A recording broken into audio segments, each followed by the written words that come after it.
Demos furniture, the ultimate Onam fest. ആഘോഷിക്കാം ഈ ഓണക്കാലം ഡിമോസിനൊപ്പം. അഭിലാഷിലേക്ക് പോകുന്നു. അഭിലാഷ്, ഇപ്പോൾ കാരാട്ട് റസാഖ് PV അൻവറിന് പിന്തുണയുമായി രംഗത്ത് വന്നിരിക്കുകയാണ്. കാരാട്ട് റസാഖ് ഇടത് പക്ഷത്ത് നിലയുറപ്പിച്ച ശേഷം പിന്നീട് ഇപ്പോൾ UDF-ലേക്ക് എത്തിയിരിക്കുന്ന ആളാണ്. എന്താണ് കാരാട്ട് റസാഖ് തന്റെ ഫേസ്ബുക്ക് പോസ്റ്റിൽ പറഞ്ഞിരിക്കുന്നത്? സ്മൃതി, ഏതു കാലവും PV അൻവറിനൊപ്പം നിൽക്കുന്ന ഒരു നേതാവ് കൂടിയാണ് കാരാട്ട് റസാഖ്. PV അൻവർ LDF വിടുന്ന ഘട്ടത്തിൽ കാരാട്ട് റസാഖും വിടുമെന്നുള്ള അഭ്യൂഹങ്ങൾ ആ ഘട്ടത്തിൽ പ്രചരിക്കുന്ന ഒരു സാഹചര്യം ഉണ്ടായിരുന്നു.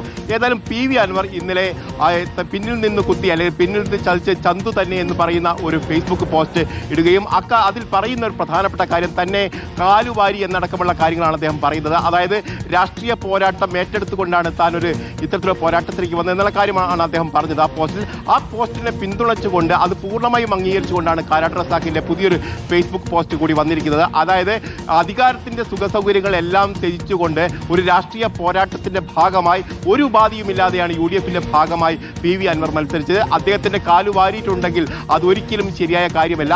അതിനപ്പുറത്തേക്ക് അദ്ദേഹത്തെ പരസ്യമായി ഇത്തരത്തിൽ അപമാനിക്കുന്ന സ്ഥിതി ഉണ്ടായെങ്കിൽ അതൊരിക്കലും അംഗീകരിക്കാൻ കഴിയില്ല എന്നുള്ള കാര്യം കൂടിയാണ് കാരാട്ട് റസാഖ് വ്യക്തമാക്കുകയും ചെയ്തത്. ഏതായാലും PV അൻവർ പറഞ്ഞിരിക്കുന്ന കാര്യങ്ങൾ രാഷ്ട്രീയ പോരാട്ടമാണ് എന്നുള്ള കാര്യം, താൻ ഇത്തരത്തിലുള്ള പോരാട്ടത്തിൽ ഇറങ്ങിയത് കൊണ്ടാണ് 102 എന്ന് പറയുന്ന ഒരു തിളക്കമാർന്ന വിജയത്തിലേക്ക് എത്താൻ കഴിഞ്ഞത് എന്നുള്ള കാര്യം അദ്ദേഹം പറഞ്ഞിരുന്നു. അതുകൂടി കാരാട്ട് റസാഖ് ഇക്കാര്യത്തിൽ ഉദ്ധരിച്ചുകൊണ്ടാണ് പറയുന്നത്. UDF-ന്റെ വിജയത്തിൽ PV അൻവറിന്റെ പോരാട്ടം വലിയ തരത്തിൽ സ്വാധീനം ചെലുത്തിയിട്ടുണ്ട്.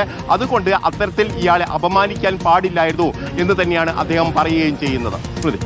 ശരി, റോഷിപാലിക്കാണ്. റോഷിപാൽ, ഇപ്പോൾ PV അൻവർ ബേപ്പൂരിലെ പോരാട്ടം അത് വളരെ നേരത്തെ തന്നെ പ്രചാരണം തുടങ്ങി. മുഹമ്മദ് റിയാസിനെ തോൽപ്പിക്കുമെന്നുള്ള ഉറച്ച ആത്മവിശ്വാസത്തിലായിരുന്നു. വിജയിക്കാനായില്ലെങ്കിലും കഴിഞ്ഞ തെരഞ്ഞെടുപ്പിനേക്കാൾ മുഹമ്മദ് റിയാസിന്റെ ഭൂരിപക്ഷം വലിയ തോതിൽ കുറയ്ക്കാൻ അൻവറിനായി എന്ന വിലയിരുത്തലും ഉണ്ടായിരുന്നു. ഇപ്പോൾ ഈ ഘട്ടത്തിൽ കൂടുതൽ കോൺഗ്രസ് നേതാക്കൾ, അത് മുല്ലപ്പള്ളിയെ പോലെ മുതിർന്ന നേതാക്കൾ വിമർശനവുമായി ആ തീരുമാനത്തിൽ ഒരു പാളിച്ചയുണ്ടായി എന്ന് പറയുന്നത് ഏത് പശ്ചാത്തലത്തിലായിരിക്കാം? ഈ ഗംഭീര വിജയത്തിനു ശേഷം, അതും ഈ 100-ാം ദിനം, സർക്കാരിന്റെ 100-ാം ദിനം ആഘോഷിക്കുന്ന ഘട്ടത്തിലാണ് ഈ പ്രതികരണങ്ങളൊക്കെ വരുന്നതെന്ന് ആലോചിക്കണം.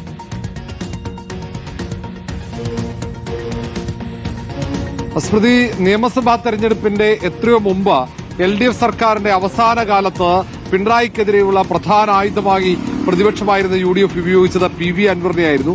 നിരവധി ആരോപണങ്ങൾ പിണറായി വിജയനെതിരെ നേരിട്ട്, മുഹമ്മദ് റിയാസിനെതിരെ, അങ്ങനെ നിരവധി ആക്ഷേപങ്ങൾ ഉയർത്തിയാണ് PV അൻവർ LDF വിട്ട് UDF-ലേക്ക് എത്തുന്നത്. അത് നിലമ്പൂർ തെരഞ്ഞെടുപ്പിന്റെ സാഹചര്യത്തിൽ അവിടെ അല്ലാതെ തനിച്ചു മത്സരിക്കുന്ന PV അൻവർ, ആ ഘട്ടത്തിൽ പോലും PV അൻവറിനെ അനുനയിപ്പിക്കാനുള്ള ശ്രമങ്ങൾ, പിന്നീട് അങ്ങോട്ട് തെരഞ്ഞെടുപ്പിന് ശേഷമൊക്കെ PV അൻവറിനെ UDF-നൊപ്പം നിർത്തി മുന്നോട്ട് പോകാനുള്ള തീരുമാനമാണ്. നേരത്തെ തന്നെ പ്രഖ്യാപിച്ചതാണ് PV അൻവർ ബേപ്പൂരിൽ മത്സരിക്കുമെന്ന്. അത് കോൺഗ്രസിന്റെ നേതാക്കളുമായി ആലോചിച്ച്, മുസ്ലിം ലീഗിന്റെ നേതാക്കളുമായി ആലോചിച്ചായിരുന്നു അങ്ങനെ ഒരു തീരുമാനമെടുത്തത്.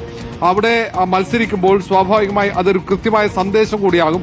പ്രത്യേകിച്ച് മുഹമ്മദ് റിയാസിനെതിരെയുള്ള മത്സരം വലിയൊരു രാഷ്ട്രീയ പോരാട്ടമായി മാറും എന്ന പ്രതീക്ഷ UDF നേതൃത്വത്തിനുമുണ്ടായിരുന്നു. പക്ഷേ എല്ലായിടത്തും വലിയ മുന്നേറ്റം ഉണ്ടാകുമ്പോൾ ബേപ്പൂരിൽ PV അൻവറിന് ആ മുന്നേറ്റത്തിനൊപ്പം നിന്ന് വിജയിച്ച് വരാൻ സാധിച്ചില്ല എന്നതാണ് മുല്ലപ്പള്ളി രാമചന്ദ്രൻ ഇങ്ങനെ ഒരു പരസ്യമായ വിമർശനം ഉയർത്താൻ പ്രധാന കാരണവും. കാരണം അന്ന് സ്ഥാനാർത്ഥിയെ നിശ്ചയിക്കുമ്പോൾ തന്നെ PV അൻവറിനെ മത്സരിപ്പിക്കുന്നതിനോട് വിയോജിപ്പ് മുല്ലപ്പള്ളി രാമചന്ദ്രൻ പ്രകടിപ്പിച്ചതാണ്. PV അൻവറിനെ പോലെയുള്ള ഒരാളെ മത്സരിപ്പിച്ചാൽ ബേപ്പൂരിൽ വിജയിക്കാൻ കഴിയില്ല എന്ന നിലപാടായിരുന്നു കോഴിക്കോട് ജില്ലയിലെ തന്നെ ഏറ്റവും മുതിർന്ന കോൺഗ്രസ് നേതാവായ മുല്ലപ്പള്ളി രാമചന്ദ്രന്റെ അഭിപ്രായം. പക്ഷേ അത് അംഗീകരിച്ചിരുന്നില്ല. ഭൂരിപക്ഷം നേതാക്കളും അതൊരു രാഷ്ട്രീയ നിലപാട്, അല്ലെങ്കിൽ ഒരു കൃത്യമായ സന്ദേശം കൂടിയായിരിക്കും ആ മത്സരം എന്ന വിലയിരുത്തലിലേക്ക് എത്തി. നേരത്തെ ആദം മുൽസി അവിടെ മത്സരിച്ചപ്പോഴും പിന്നീട് PM നിയാസ് മത്സരിച്ചപ്പോഴൊക്കെ അവിടെ വോട്ട് വർധനവുണ്ടായിട്ടുണ്ട്, ഒരു മുന്നേറ്റത്തിന്റെ സൂചന ഉണ്ടായിട്ടുണ്ട്, അത് കൈപ്പത്തി ചിഹ്നത്തിൽ മത്സരിക്കുമ്പോൾ എന്ന ഒരു അഭിപ്രായമാണ് ജില്ലയിലെ നേതാക്കൾക്കുള്ളത്. അതേസമയം ജില്ലാ കോൺഗ്രസ് അധ്യക്ഷനായിരുന്ന അഡ്വക്കേറ്റ് K പ്രവീൺകുമാറും